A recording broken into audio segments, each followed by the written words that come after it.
Hey dudes, welcome to Splat from the Past, the only 80s themed horror and sci-fi show where things can get totally radical. Now today is a very special episode. It's the 400th episode. I can't believe I've gotten here. I didn't think it was possible, but I have. And today I'm going to be interviewing Willie Hall. You also know him as Willie Too Big Hall, the drummer of the Blues Brothers in the Blues Brothers movies. He also started out as the drummer for the Bar-Kays and Isaac Hayes. He played on Hot Butter Soul and Shaft. Yes, that's his jazzy drum cymbals on the song Shaft. Oh my God, it's so amazing. I'm going to have him on the show today, talk about all that stuff. Also talk about some of the brilliant musicians he worked with, not just those guys, but he's worked with many and stuff, including Todd Rundgren, one of my all-time favorites. I want to find out about working with him as well, and it's going to be pretty sweet, I have to say. It's going to be awesome. I can't believe it, 400 episodes. This is just a record. So, here is my interview with Willie Hall. Hello. Hey, Willie. Hey, how you doing, brother? I'm great. How are you, sir? Good, very good. Well, thank you for taking the time today. This is such an honor. You're my 400th guest. You're kidding. How long you been on the air? 2 years in May. Oh, that's wonderful. That's wonderful. Yes. This is such well, good. I'm glad it's an even number. Yeah. Yeah. Such an honor. Wonderful. Thank you, sir. So, going back to the beginning, was music something that was on your radar early on? Oh, yeah. Even as a child, I think I may have started around the age of 12 when Stevie Wonder came out with the 12-Year-Old Genius, and also the invasion of the Beatles. You know, I'm an avid Beatle fan. Mm-hmm. Love the Beatles, man. So, yeah, my love for music started at an early age. You know, I was living in Pensacola, Florida, Mm-hmm. and we only had like 2 radio stations during the day. There was a rhythm and blues station that aired rhythm and blues during the daytime, and at night they would air gospel music. Mm-hmm. So, you know, and then there was a station in Nashville, is mostly where I got my learning, my listening learning. There was a disc jockey named J.R. Mm-hmm. back in the early 60s. And he would play a variety of stuff, rhythm and blues, country and everything. Even, from Wayne Newton to the Beatles. So, Wow. having this longing to be a part of music, I got a chance in Pensacola to listen to all kinds of music. So that kind of, kept me yearning to be a part of it. Wow, yeah, I'm a big Beatles fan too, and they're like the only band in the world where like everybody who grew up in that time knows literally every single song they ever played. Oh yeah, man! I've always bragged about this fact. You can name, you can give me at least, let's say half a bar of any Beatles song, and I can tell you exactly what it is. Wow. Yeah, man, I love them. I was the only black kid in my high school or junior high school that had a pair of Beatle boots. Mm-hmm. And the kids used to jive me about it, you know. Who do you think you are, the Beatles? So, I've been an avid fan of music. Yeah. Was drums your first instrument? Do you play other instruments besides drums? No, when I was in my first year of junior high school, I think I was in the 7th grade, I wanted to join the band. Mm-hmm. They had a high school band.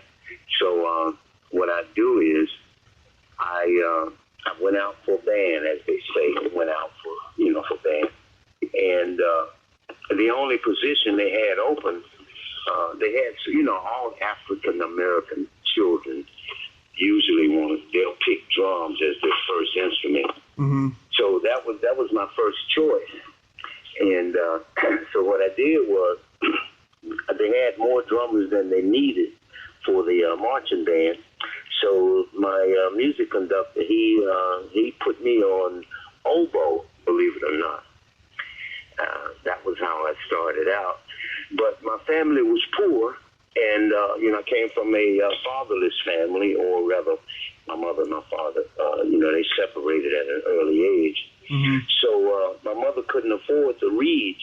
At that time, I think the reeds were like $15, and my mom couldn't afford them. So I had to wait until a drum position was open in the marching band, and which wasn't long. A lot of the kids were graduating, going on to high school. Yeah, come get him, baby. And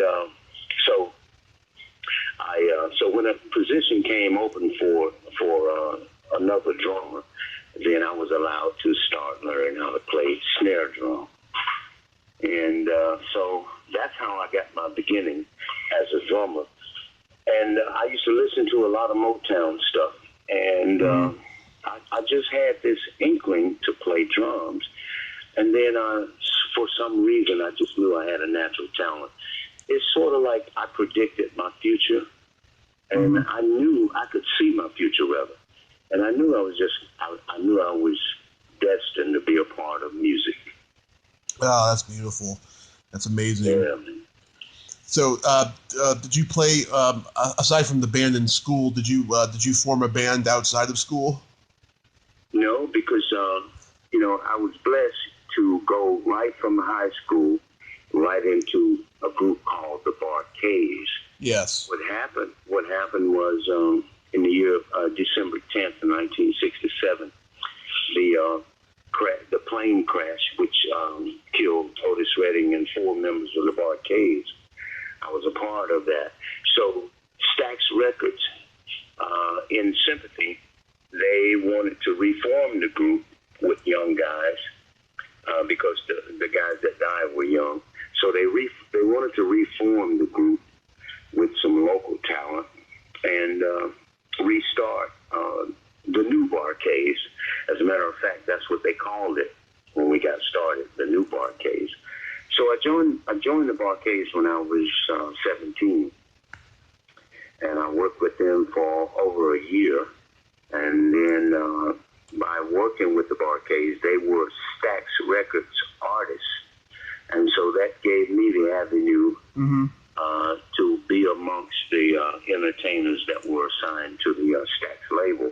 So I got to work in the studio with the Barkays, so I was around all the Stax artists.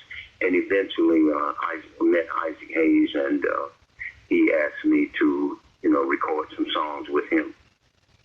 Wow, it's amazing. Yeah, the Barkays had a huge hit with Soulfinger in 1967, I think. Yeah, 1967, yeah. That was their first major hit. And it has sustained through time, Yeah. People still love Soulfinger, man. It's almost like a national anthem. Yeah. Yeah. Even John Landis and Dan Aykroyd put it in their movie Spies Like Us. Right. And, during the Blues Brothers movie, during the filming time, they would often play the whole Stax catalog between John and Danny. A lot of times after filming, we would go to a bar or one of the Winnebagos or something, and we'd play.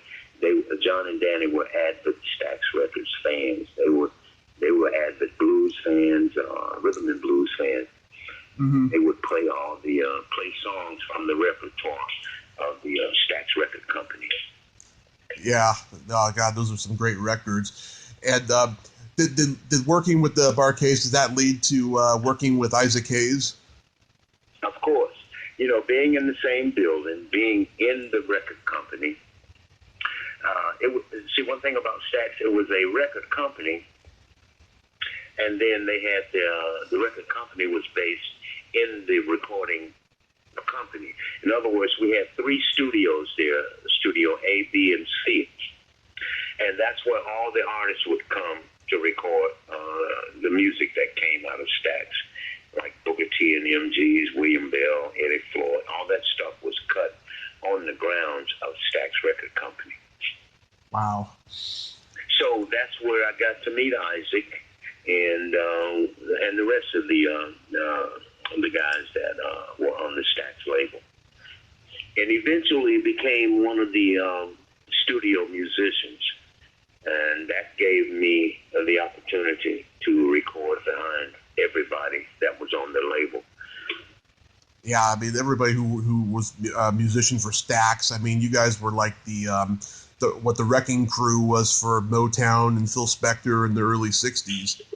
We were the studio musicians, like the studio band. You know, it was like the nucleus was comprised of four musicians: the bass, the drum, and the guitar, and the keyboard player. So most of those guys came out of Isaac's band, and we would go on the road with Isaac, play with him, and then when we come back, like on that Monday, then we would record for such artists as Little Milton, Carla Thomas, Rufus Thomas. Wow! So we had a full schedule as being the studio musicians. Wow, that is just phenomenal. It was a phenomenal time, believe me. You know, it was a time when live musicians would record your music. You know, nowadays, and I'm not knocking it because you can't buck progression. Yeah. Nowadays, you can take one person that's literate with a computer, and he can record all the parts from guitar, bass, keyboard, strings, and horns on a computer. So, but that was during the 50s, 60s, and early 70s. You know, you had live musicians where you'd get 4 or 5 people to try to come together and take an idea and perfect it. You know, so it was it was a hell of a time. In my opinion, Hot Buttered Soul and Shaft are masterpieces. When you were working on those records, was there an energy in the studio that made you feel like you were a part of this amazing musical revolutionary landmark? Of course, we would keep up with the charts. We knew what was number one. We keep up with the pop charts and also the R&B charts. And there was Billboard to inform us on what was hitting, and what was climbing up the ladder.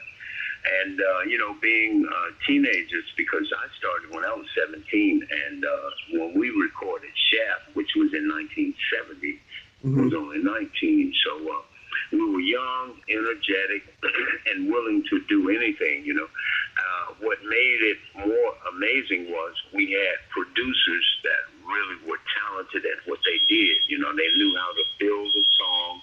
They knew what made a song click. Not just the chorus, but, they taught us as young kids, what made a song click. You play the verse in one way, you play the intro with a lot of excitement, and the verse had to come down to a settled kind of feel. And then the choruses, you lift the choruses up a little bit, and on the fade, on the vamp, as they call it, or the fade, you play your butt off, So there was a strategy, there was a system, to recording. And we had some great producers to come out of Memphis, like Chips Moman. Chips recorded all that stuff at American Studios, Paul Revere and the Raiders, Aretha Franklin, Tony Joe White, a bunch of people. So yeah, there was a certain energy when you would go in the studio because, being young like that, you wanted everything you did to be noticeable. And when we started recording with these different artists, at that time Stax Records was pretty popular. And so, and when we'd hear that one of the records that we recorded on went gold or platinum, it gave us a certain feeling of joy. And so every time we go in the studio, we'd want to, put our best into what we were doing. And like I said, at that time, Stax was hot. And so everything we touched went to gold, fortunately. It was just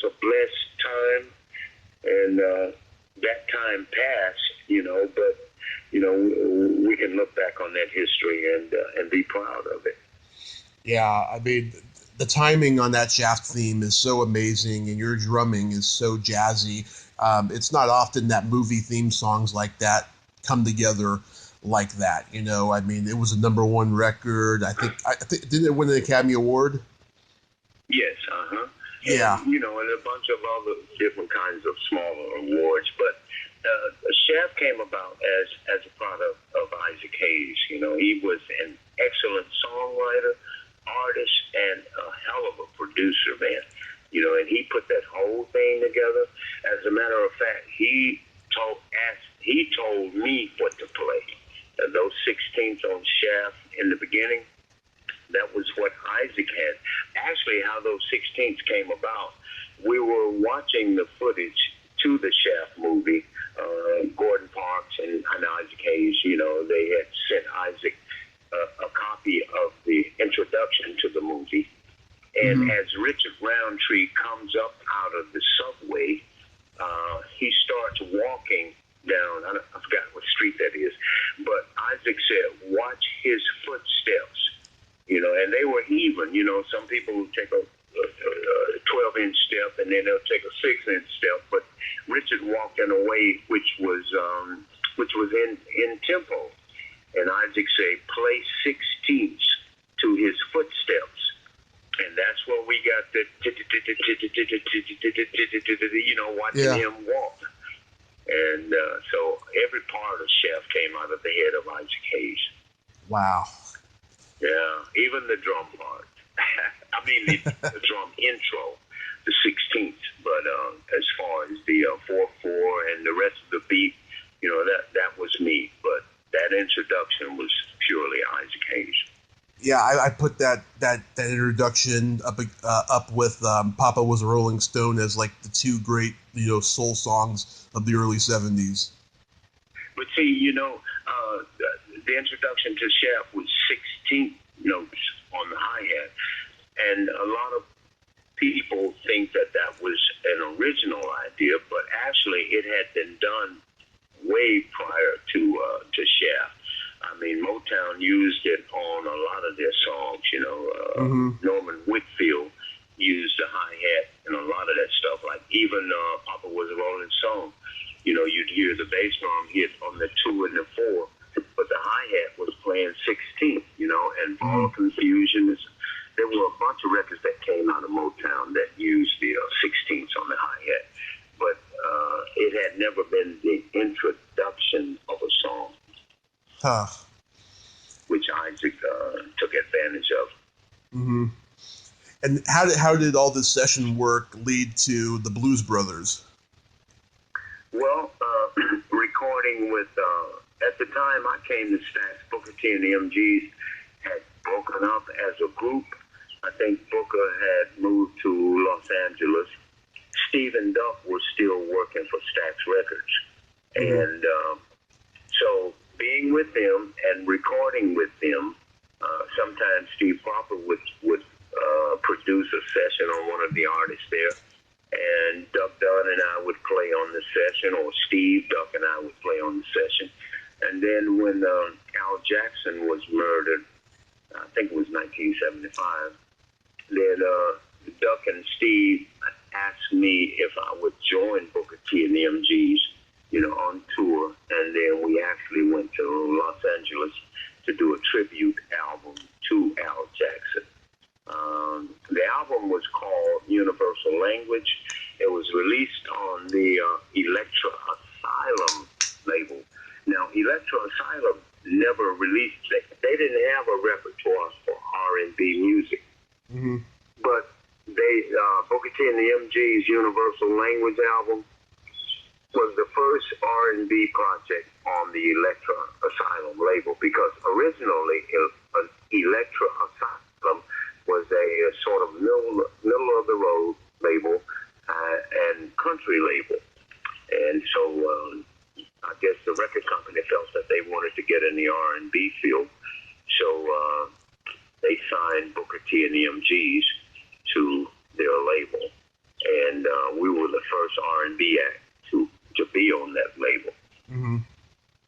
Wow. So Duck Duck and Steve and Booker and I, we became friends, and so I was pretty popular as a drummer then, as a studio musician drummer, and so they asked me to go on the road with them behind Al's death. Wow, yeah, this movie. This is one of those movies me and my dad used to watch when my mom wasn't home, and Which one? the Blues Brothers. Yeah, because it had some cursing, and yeah. matter of fact, I may have had the first curse word that opened the movie. Yeah. do people still quote that line to you? Look, my son, I think, my oldest son, I think he was 9 at the time, and his mom, took a bunch of the kids from the neighborhood to see the debut of the movie. Mm-hmm. And his mother says that he was so proud. And my daddy. And so when I came on the screen, the first 3 words out of my mouth was MF. And my ex-wife said that he grabbed his mouth and went, "Ooh," my daddy cursing. So it was a little bit more than he expected. So yeah, that was funny, man. Yeah, I mean, Aykroyd and Landis wrote a genius script, and one of the things I've always liked about the movie is that they gave you guys some funny lines and situations to react to, because when you see movies about bands, usually the lead singer always has all the dialogue and what have you, and the only dialogue the band members have is like, when's the next gig, when's the next rehearsal, let's do another take. But they gave you guys some funny lines and situations, and that's what is so great about the movie. Yeah, actually, I heard this. When they first came up with the idea to do the movie, they had a small budget, maybe 20, 30 million. No, maybe less than that. Mm-hmm. And they said that Universal Music, they didn't really grasp, what they were venturing into. And so when they initially wanted to do the movie, they had a small budget, maybe say $8 million. That's not enough. And so I heard that they took money from different movie projects that were either coming up and to add to the budget for the Blues Brothers movie, and they ended up with like $40 million. And so when they got to the point of $40 million, then they started production. Wow! But originally, I heard that the movie almost got cut because they couldn't come up with enough. Universal didn't want to invest enough, to put into the movie. But eventually they did. They took some money, I heard, from a Lily Tomlin movie. Mm-hmm. I think it was where she played this giant woman, this 60-foot woman or something. The Incredible Shrinking Woman. The Incredible Shrinking Woman. Yeah. The Incredible something.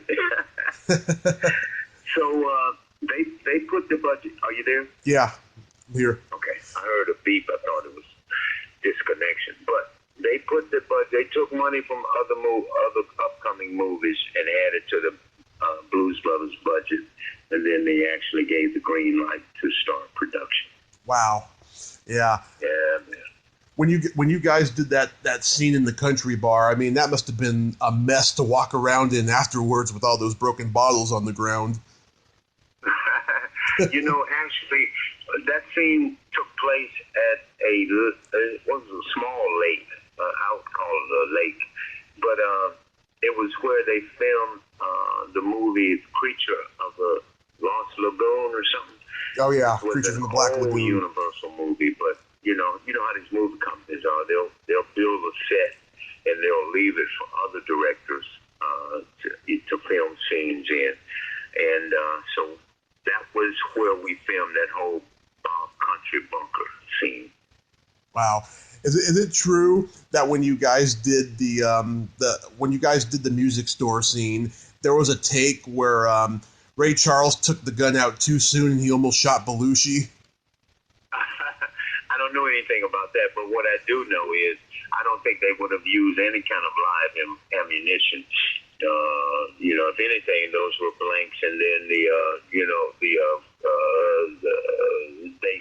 they put the gunshot in later, but I don't think I never heard that. Mm-hmm. I don't think that they would have used any kind of live ammunition. Blanks don't spit out any kind of particles, so I think that may have been some false information.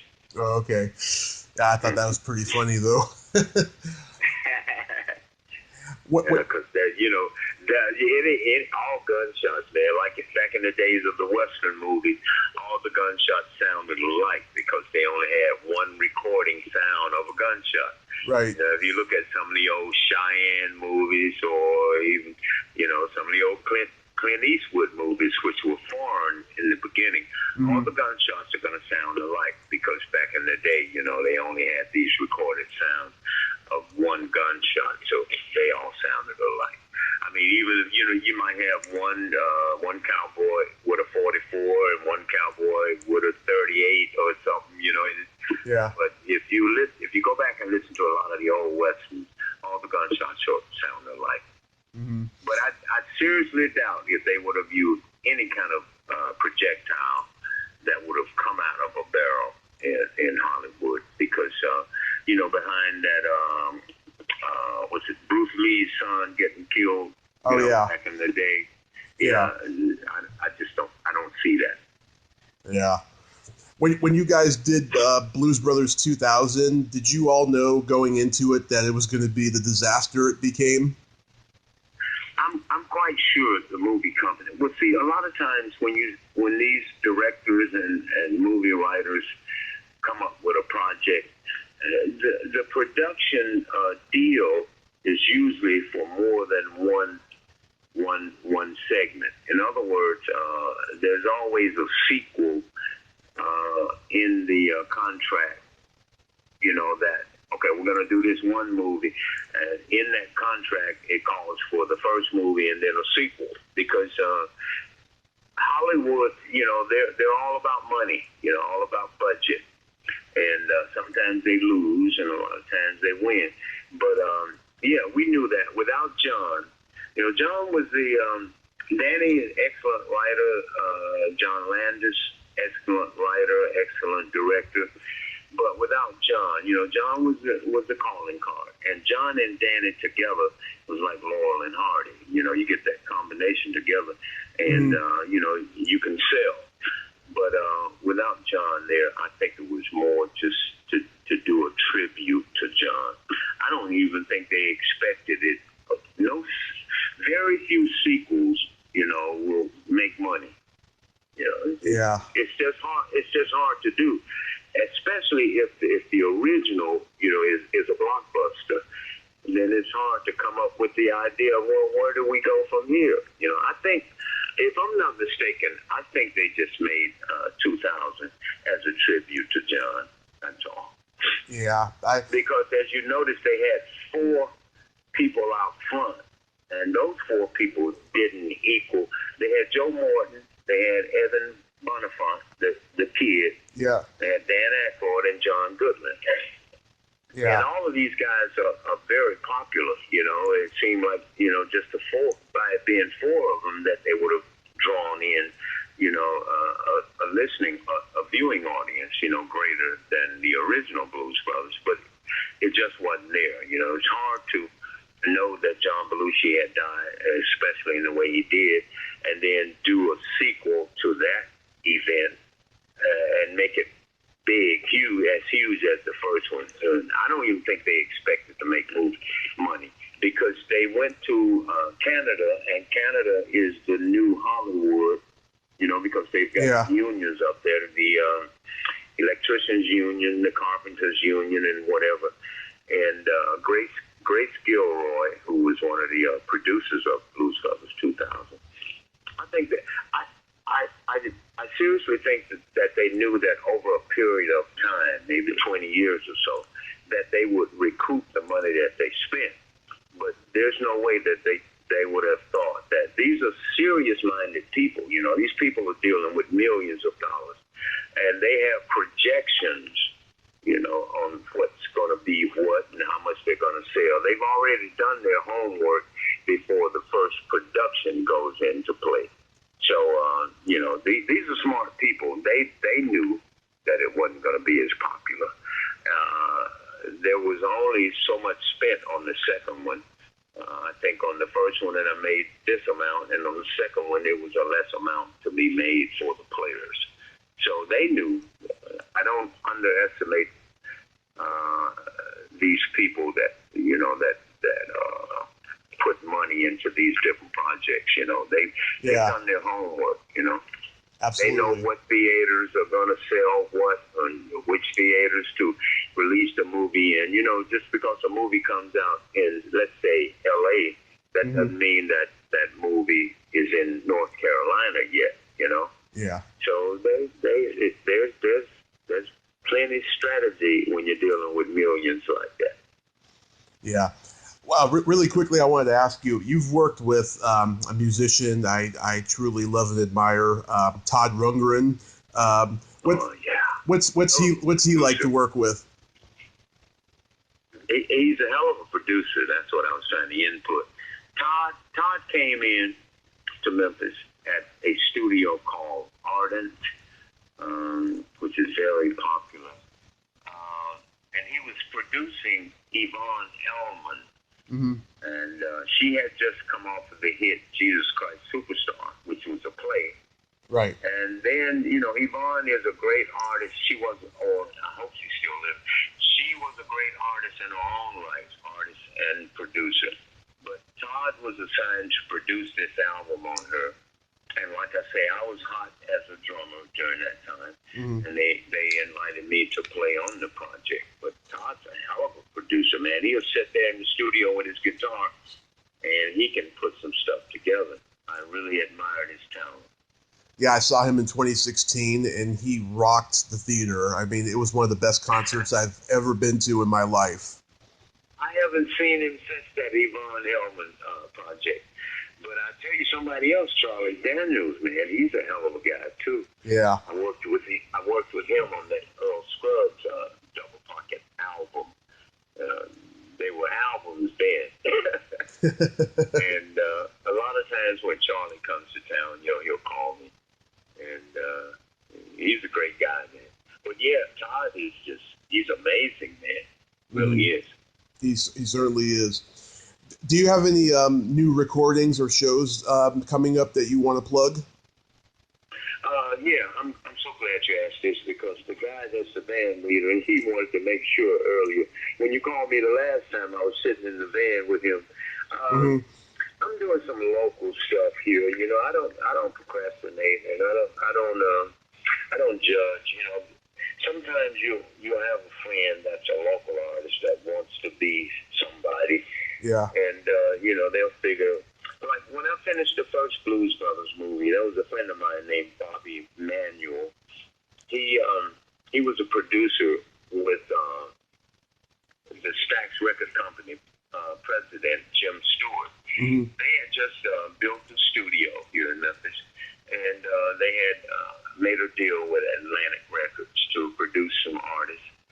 And so when I finished the movie, I'm wondering, I said, damn, I'm sitting here at home, I ain't getting no work or nothing. And when I talked to Bobby, he said, man, the reason I didn't call you is because I didn't think you needed the money. I said, what? Hey, man, I didn't star.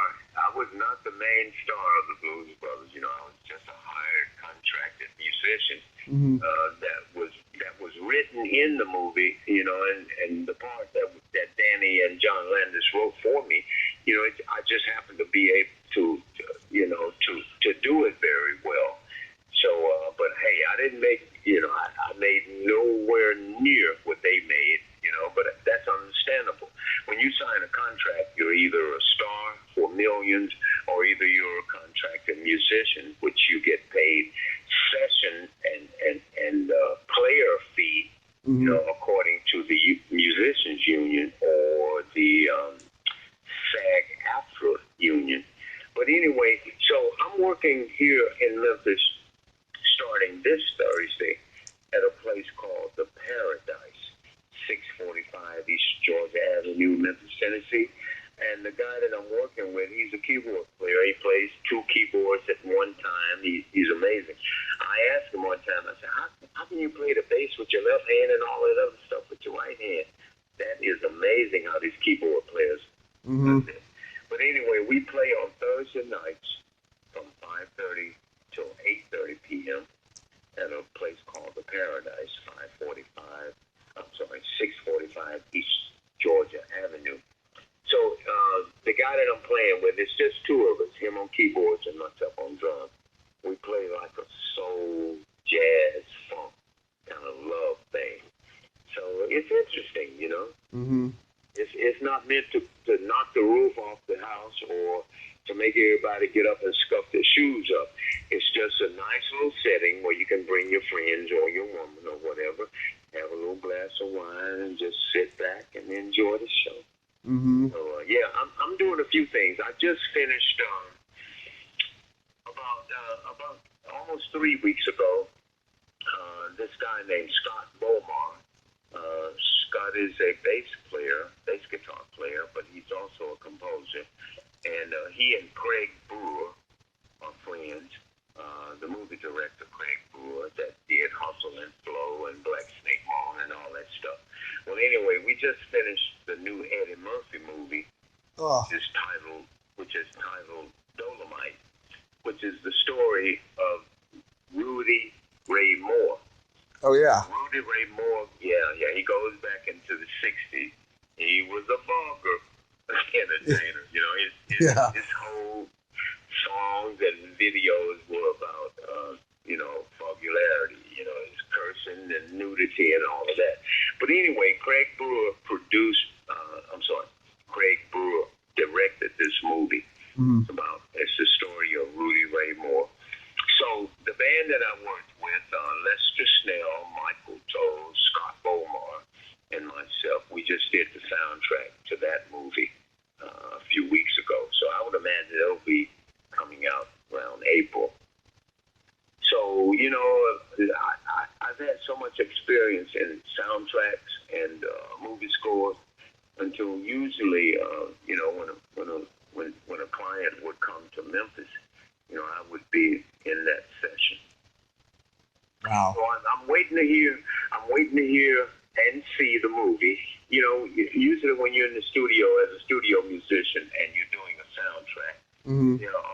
there are monitors in the studio where you can play, you can read and play the music and also look at the film to make sure that the music coincides, so synchronized.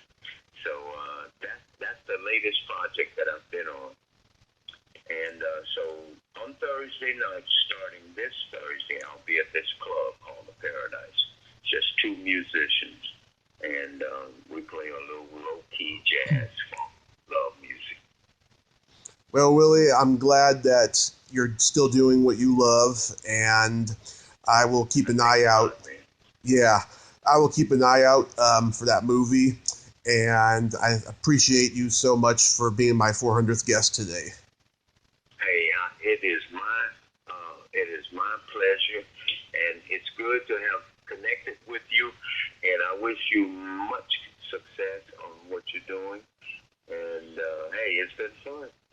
Thank you, sir, and I wish continued success with you, sir. But then again, you're a legend. You don't have that problem. Well, legend only means old. In my book, it means the best. You are truly the best. Thank you so much. I am blessed, and I thank God. Yes, you're very blessed, sir. And it's been a pleasure talking to you. And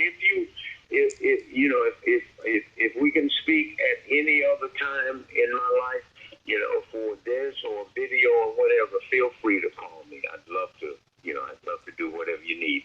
Oh, absolutely, sir. I appreciate that so much. You have yourself a great evening. And the same to you, and prosperity to you, brother. Thank you, sir. Have a good night. All right. Blessings. Bye-bye. Bye-bye. Well, there you have it. Willie Hall, my 400th guest. Ain't he He's beyond a cool dude. He's amazing. I'm so blessed to have had you as my 400th guest, Willie. I was very insightful about the music business and all that stuff. Thank you so much. Most awesome 400th guest I could possibly ever want. If you like this video, everyone, please subscribe to my YouTube channel. Add me as a friend on Facebook. Join my Tommy Kovac comedian page on Facebook. Follow me on Twitter and Instagram and all that fun stuff. Well, that's all the time we have this week on Splat from the Past. Until next time, this is Tommy Throwback Kovac saying there's no shame in living in the past because the present sucks. Later, dudes.